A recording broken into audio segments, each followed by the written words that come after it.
Hello and welcome to Seeing Jesus with Paul Miller.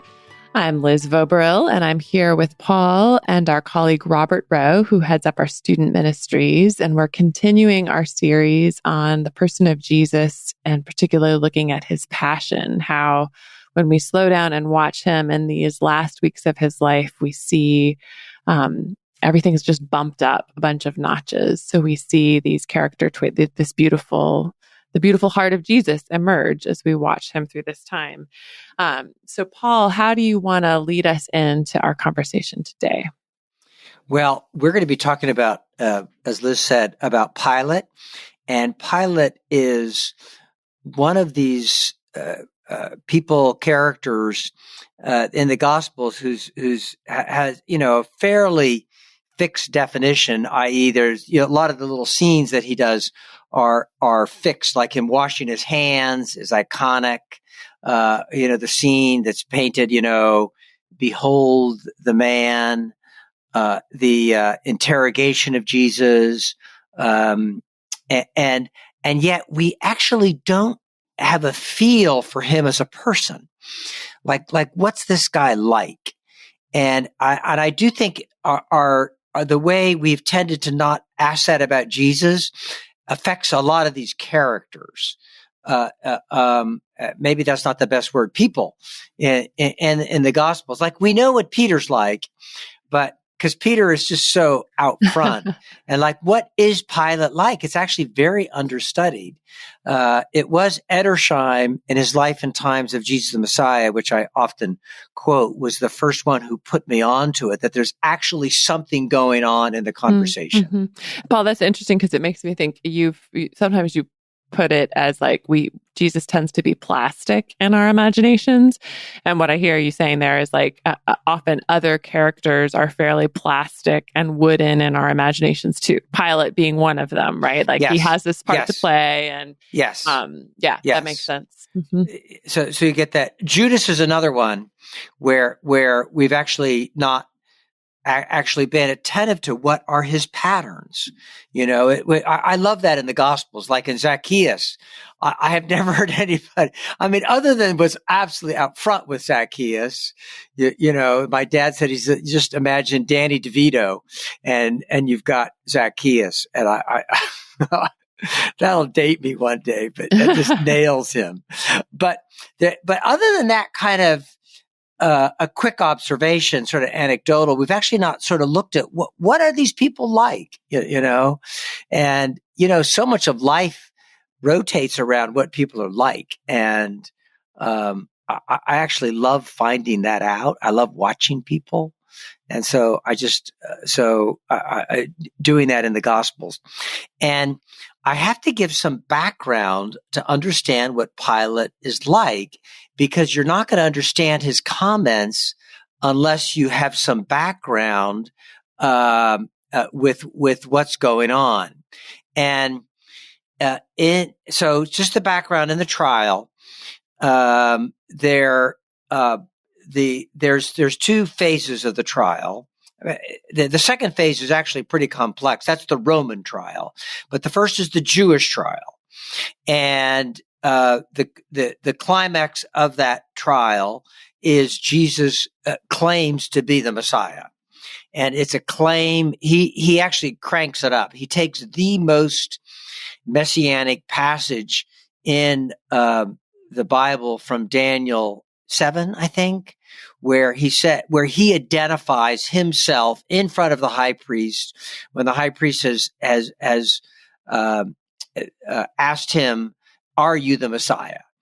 And Jesus it effectively calls himself to be the Son of Man at the right side of God the Father, the throne of God the Father. So it's a dual claim to divinity, and that's why the high priest says this is blasphemy. And then they vote to condemn Jesus to death because he has committed blasphemy. So they are like the high priest at that point had a choice to either worship Jesus or or to convict him of, being a terrible fraud, and so they go with the fraud angle, and then they mock him, and they mock him for being a prophet, because that is one of the kind of the claims, which is interesting. Luke particularly brings that out, because the Gospel of Luke has a particular emphasis on Jesus as prophet.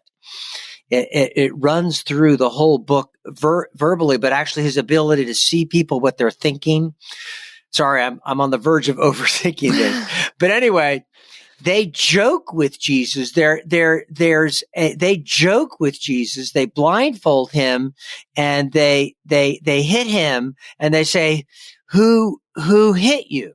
And so they're mocking Jesus for it's guy humor. It denigrates really quickly into guy humor. There's a lot of people laughing at the end of the Jewish trial. They're mocking him when it's and we kind of forget that. And here's I'll lead with my punchline. The dominant theme of the Passion is laughter. Of the entire Passion is laughter, and it follows. I'll just speed through it. If you read Mark, and I won't read Mark, it just leaps out of Mark's text. And Pilate is the one who begins the joking in the book of Mark. And the joke is that he claims to be king. And Pilate flips the joke immediately and says, and he keeps saying, and Pilate irritates them all through the trial and he calls him your king. It's a very Philly, New York way, basketball locker room way of joking, like someone who claims to be a hot shot. But Pilate runs with the joke. So the joke is partly on Jesus, i.e. he thinks he's king, but Pilate pushes this from the very beginning, even before his beating. You see it in Mark. Pilate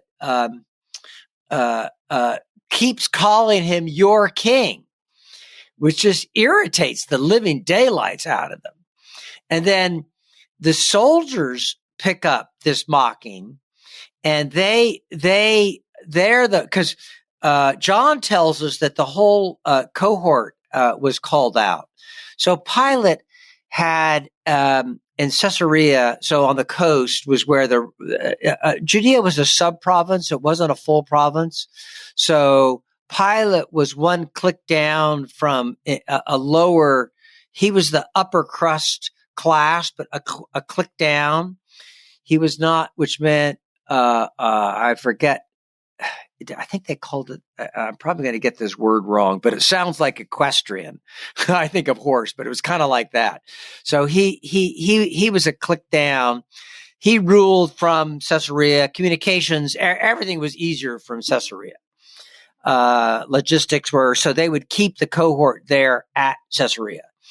And the Roman rule was actually pretty light. On Judea. I'm sorry, I'm going on too many. I say one thought and I go on another, but they have brought the cohort up, and John tells us that a good part of the cohort. So we're looking at 500 men in a cohort. A good part of the cohort. So it's Roman soldiers. We learned from John that are at the seizure at Gethsemane, and so. And I know I've said some of that before. So now the whole cohort is involved in mocking Jesus. And their mocking is very much, it's all from Pilate's picking up this joke. Pilate has turned it into a joke. It's a double joke, a joke on the Jewish people, and it's a joke on Jesus. And then, of course, the joke goes to the cross, and all the Gospels pick up the joking at the cross. I mean, the dominant theme of the Passion, of the trials, is people laughing. We tend to take there's the only scene that we have of women of weeping is Luke picks up on the way as Jesus is taking the cross to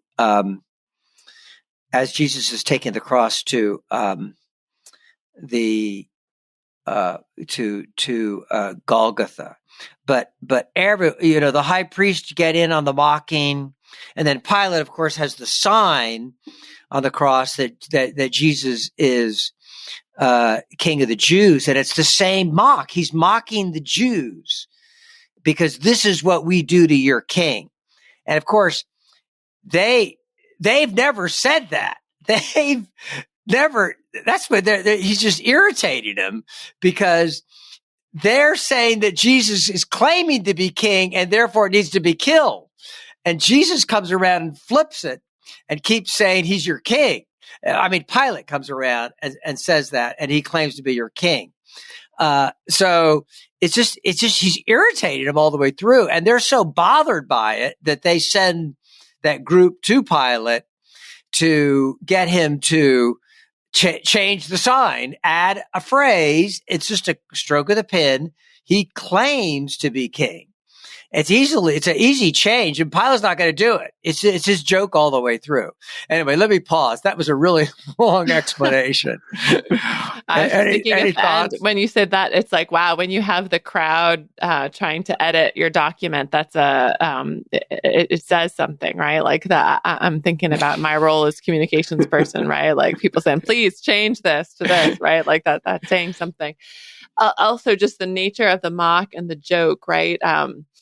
I definitely hear and feel the failure boasting chart, like we talk about in the J curve world there. Like this kind of joke, when this kind of joking, especially when it's so persistent and in this way, there's clearly these people are higher than these people dynamic at work in it, right? Oh, that is, absolutely. Very much a part of it. Yes. And so think of the failure boasting chart. Pilate is shoving the Jewish people down. Yes, with every laugh. Like, this is your king. Right. Ha ha. And all the soldiers, Jews were they were an integral part of the Roman Empire. They functioned as a banking system. They're very gifted people, but they were not it was common in Roman theater to mock Jews. And we do know that seeJesus was kind of running the empire because Tiberius was off. It was just kind of sick of it. He was not a super ambitious guy. I mean, he was a brilliant ruler and brilliant general. He was just kind of sick of all the politics in Rome. And seeJesus was kind of the functional guy, kind of running things, but he was an anti-Semitic. So, and Pilate was appointed by seeJesus, so he's likely it picked up that. It was sort of in the air in the Roman world. Anyway, so Pilate's putting Jesus down, but he's putting, and then the funny thing is even the Jewish leaders at the cross join in on the mocking, but theirs is very Jewish mocking, i.e. he claimed to be king. We'll talk more about that later on. Yeah, I'm struck with the silence of Jesus during this period. Yeah. It's like not only has their mocking, because mocking tends to do that, all right? It mutes kind of the one it's mocking. And so even if you have two parties who are mocking back and forth, the party that they began to mock about in the first place is the one who gets silenced. And then you have, you don't hear of like where Jesus followers and all this. It's like the scene that is painted is this, like this gregarious crowd of people who are opposed to the Messiah, and the ludicrousy of their mocking and going back and forth, while Jesus, you're almost anticipating, okay, I wonder what Jesus is going to do when he speaks. I wonder what's going to, and he's so like if somebody's doing this to me, like I'm getting defensive. I might even, most of what personally I would do is probably like turn inward, like get all tangled up in like, oh, like can't believe I'm being treated this way. Like, and Jesus just doesn't go there at all, which is really beautiful to watch him react to people mocking him. Just a reflection on that, and in the formation, I mean, women will do this too, but it is a kind of a guy sin, and in forming your manhood and forming my manhood, mocking became part of it. And there is a fun side to it, but this passage, but it's actually prevents guys. It's a kind of a faux intimacy, a fake intimacy with guy culture. And I've seen guy cultures that were mocking cultures. I've seen a number of them disintegrate when they hit something really hard. And because they've not really learned to work through hard things. And I'm just so aware of that in my own life that I don't think Paul in Ephesians, I think it's at the beginning of Ephesians, at the end of Ephesians 4, the beginning of 5, where he talks about foolish jesting. And I've watched it when I don't make a joke, the conversation, when I make a mocking joke, mocking, you're often, even if you're laughing, you're putting yourself, either you're putting yourself down or you're putting yourself up. You're moving yourself. And it's not always healthy. And I've watched just silence, because I mean, you guys know how much I love to joke, but when I'm quiet, often good things happen. I've just sort of watched. I mean, you probably haven't noticed this, guys, because I did, but there is something there that happens when I don't mock. And it's kind of, I'm praying I pray this every day, that God would help me with it. Yeah, and what are your reflections on that? I've definitely experienced that in my own life, but also just in a room of men, whether you're, when it's really often hard to go deep, intimate, spiritual with men. It just, and I think part of that is we hide behind the mocking often. And oftentimes I can tell in a group when I've struck a chord that maybe got a little too close.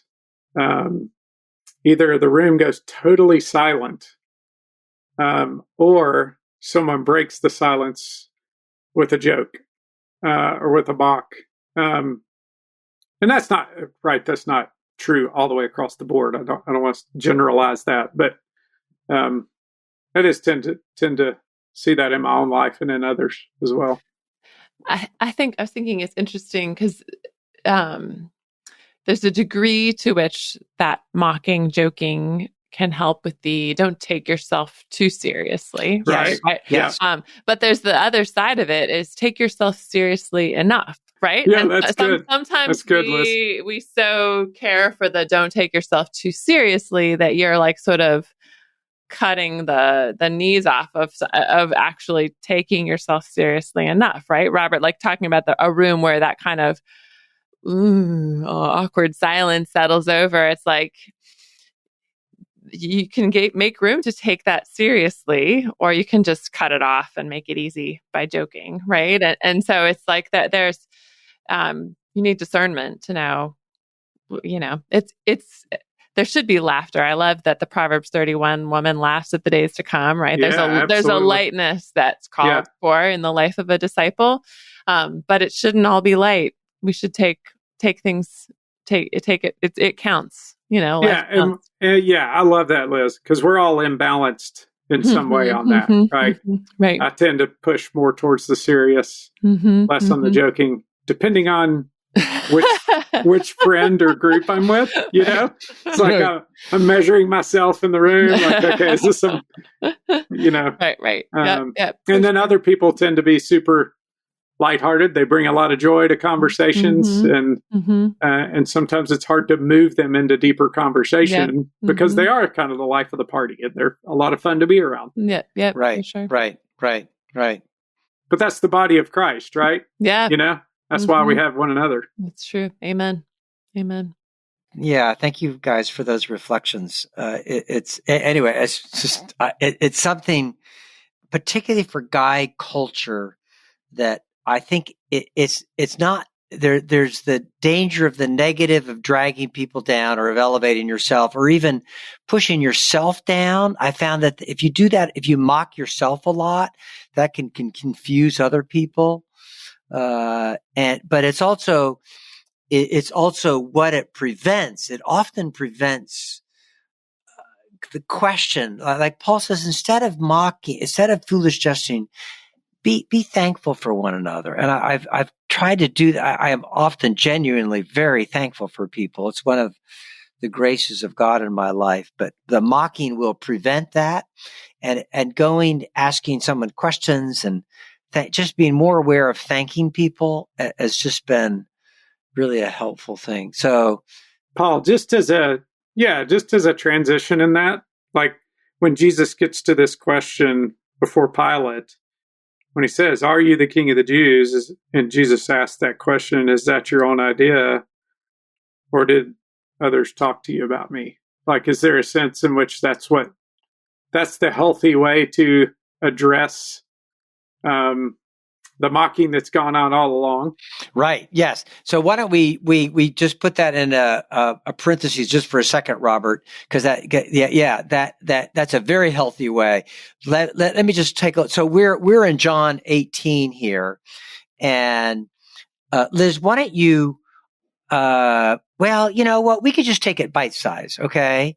So Pilate says, and Liz, you always read our scripture, so go ahead. What's Pilate's opening comment? It's very short. Okay. Page 72. John 18:33. Pilate then went back inside the palace, summoned Jesus, and asked him, "Are you the King of the Jews?" Good. So that's the question. So what we're going to do, that all our background that we did today was to help us to understand Pilate's attitude or tone in that question or motivation. What's kind of going on with that question? And Robert began to hint at it. So up until that question in John comes out of the blue, and you don't know why it comes, because John is condensing his narrative. But if you look at Luke, there's this confusing part of the Roman trial in the beginning, because here's the problem. The charge in the Jewish trial is blasphemy. That holds nothing under Roman law. By the way, you'll see that pop up a lot in Acts, when the disciples when Paul for something is being accused, that, the Roman ruler, the local ruler will say that, this is a Jewish charge. We're not going to do anything with it. So that's standard. Romans were brilliant administrators. They knew when not to get involved. And, so there's all these people throwing out. So the Jews, the Jewish leadership hasn't thought of the transfer of their charges to the Roman world. And so there's this confusing period at the beginning of the Roman trial when people are shouting out things that Jesus has done, but none of them made any sense until someone says he claims to be king. And that's the moment. Okay, now that's Romans took rebellion against their rule very seriously. And so you can see John describes Pilate actually bringing Jesus back into the praetorium. So he's pulling him away from the chaos out in the crowd. He wants to have a conversation with Jesus, wants to know what's going on. So now it is no different than someone, you see it in cop shows all the time, taking them to the interrogation room, you need to be away from everybody else. And there's soldiers all around still, but they're going to be quiet. And Pilate asked Jesus, "Are you the king of the Jews?" Now, people it's a funny question, and people have missed the mock in it because they've not thought of the context. And everyone knows Jesus is not king of the Jews. I mean, that's what makes it funny. I mean, right. But you don't usually have to ask someone if they're a king. Right. It's usually self-evident, right? Yeah, right. It's not, yeah. Yeah. Like the obvious, I mean, there's all kinds of obvious questions to ask. Like, are you leading a rebellion? Is this true what they're claiming about you? I mean, there's all kinds of obvious, like I think of the woman at the well, the kinds of obvious questions she would have asked. Like, of course, would be, are you, do you claim to be the king of the Jews? I mean, the difference between claiming and being is enormous. It's so big that the Jewish leaders have a delegation that comes to Pilate and says, "Would you add the word claim?" Like, we're not talking subtle semantics here. You know what I mean? I mean, Jesus has been beaten once. His hands are tied behind him. He's just dressed in, there's no followers, all his followers have disappeared, Right. Like, this is not, it makes me think about the scene in Elf where they go, this because it was just Christmas, they go, he takes the girl someplace because the restaurant has a sign, "World's Best Coffee," in the window, but it's a dive diner that anyone else would let you read the visible. You're like, this is not the world's best. This is obviously not going to be the world's best coffee, but he's really excited that it will be the world's best coffee because they have a sign. Right. Doesn't he go inside and say, "Can I have?" Oh yeah. Any New Yorker would have come in and said that. He would have been mocking. Right. But Alf is not. He's very genuine. That's a great illustration. That's really good. I like that. Like it's just not. It makes no sense given because in Pilate's world, especially. Yeah. In Pilate's world, he's that obviously. This is crazy. He's not the king of the Jews. Yeah, but not. I mean, everyone's world. Yeah. I mean, yeah. I mean. Everybody in that setting, the Jewish audience, the Jewish leaders, everyone is that, and and obviously the Jewish leaders, the Sanhedrin, the Sadducees are so aware of this that they said a delegation to add 2 words to the sign that keeps it from being a mock of them. And then also the very fact that if you, as we've talked about, if you read the narrative, Pilate is using it, the Mark narrative, Mark's gospel, the mock is the central theme of the narrative, of Mark's narrative. And then, of course, right after this, Pilate, it's not clear the dynamics because you've got Matthew's account. I think it's Matthew that has Herod. Either Matthew, no, it's Luke, has Herod, their soldiers mock Jesus. And then Pilate hands them over to be mocking. So we're not really clear if there's 2 mockings of Jesus or 1 mocking of Jesus, but it's right after this conversation. So in other words, Pilate he's mocking. Like, right. Where Elf was serious, a good cynical New Yorker would be, it would be a joke, So are you the king of the Jews? And Robert, now we get to your insight. Why don't you unpack that, Robert? I thought that was really good. Robert, just to say that let me just say Jesus's response here, and then we can go there. Okay, go ahead. Yeah. Okay. So Jesus' response, is that your own idea, or did others talk to you about me? Yeah, I love that.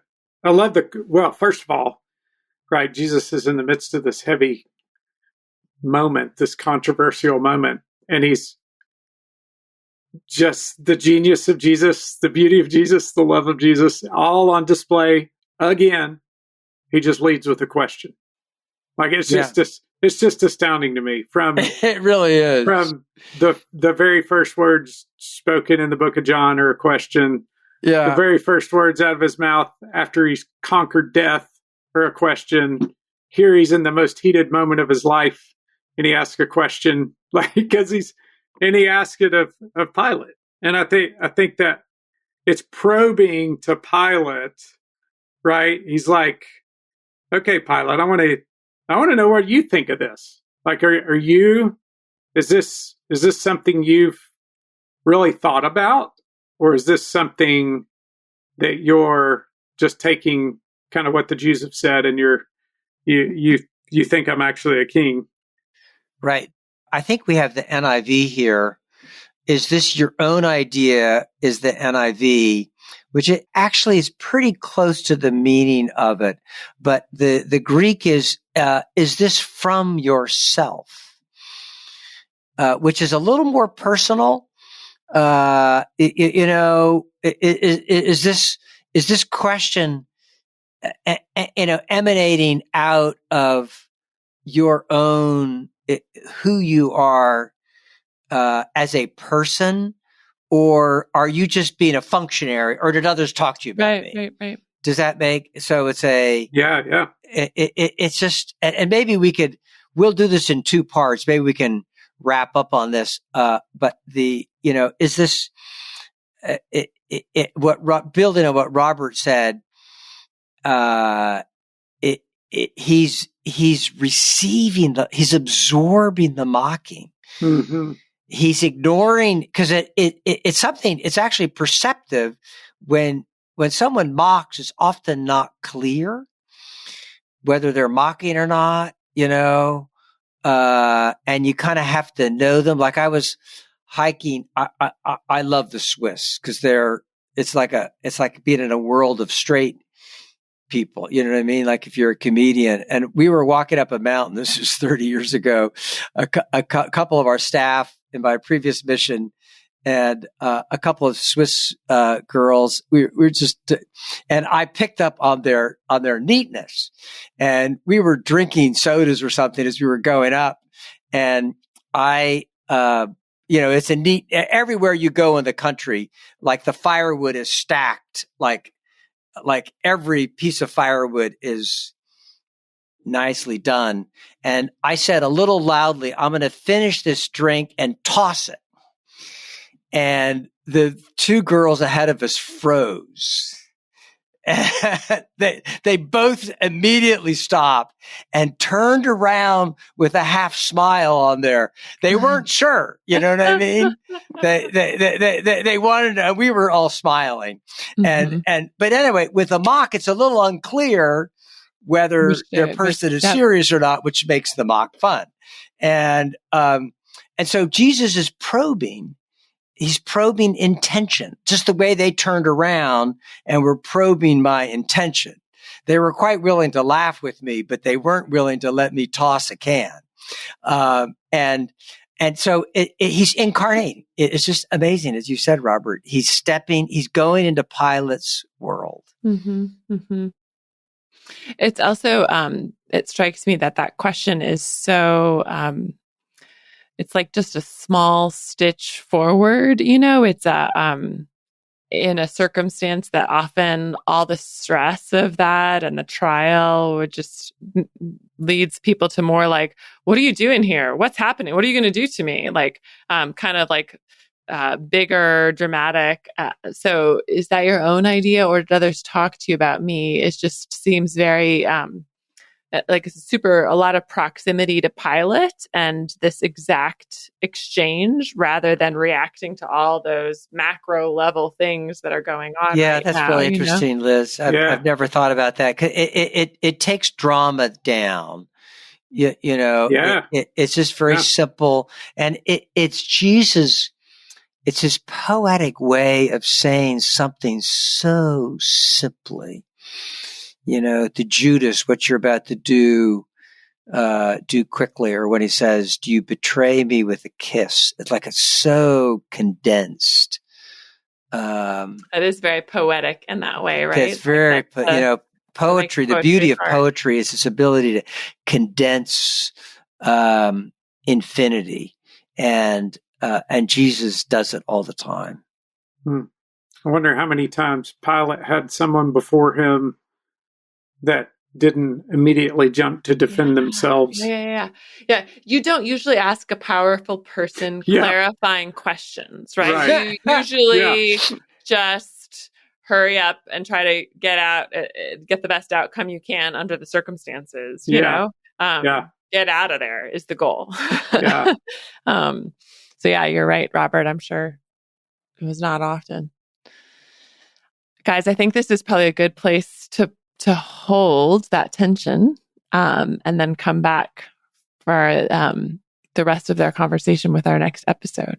And Liz, let me just do a commercial on the Passion Unit. We are taking this out of lesson 7 of the Passion Unit, which is the last of our Person of Jesus studies. So if you actually get that lesson and read it, you'll think, oh, they're not quite as original as we thought. Yes. Or you think you could have conversations with people you know by doing that lesson too. See, I just did another mock again. It's just like, that's why I have to pray every day. That's funny. All right. Thank you for listening. We will be back in another week continuing the conversation.